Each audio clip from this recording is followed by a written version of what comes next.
আসসালামু আলাইকুম রহমতুল্লাহি ওয়া বারাকাতুহু। আমি হচ্ছি মাহমুদ আক্তার, এই এলাকারই মেয়ে। আমি ভিতরে লাইন অনুসারে ভোট দিতে গেছি। আমার কক্ষ নাম্বার ছিল এই যে 1 থেকে 500 পর্যন্ত, যে কক্ষটা প্রথম কক্ষটা, সেটাতে আমার ভোট দেওয়ার কথা। আমি সেখানে যাওয়ার পরে তারা আমাকে বলতেছে আমি এখান থেকে শাপলাকলি থেকে যে আমার এটা কালেকশন করছি, আমার এই যে এটা হচ্ছে আমার এনআইডি কার্ড, ঠিক আছে।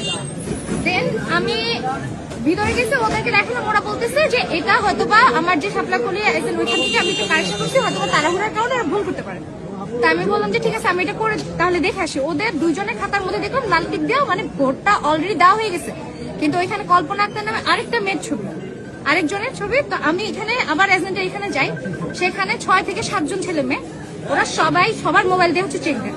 চেক করতে সবগুলো আমার এটাই আসতেছে, এটা রাইট, এটাতে কোনো ভুল নাই। এই নাম্বারের জায়গায় অন্য কারো ছবি, অন্য কারো ছবি, আর পরিচয় অন্য কারো। হ্যাঁ, অন্য কারো পরিচয়।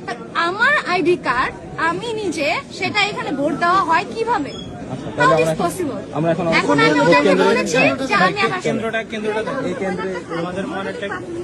বিশ্ববিদ্যালয় 900 ভোটের আয়োজন হয়েছে। হ্যাঁ, এখানে আমি এখন ভোট দিতে এসে আমি হ্যারাসটা হচ্ছি।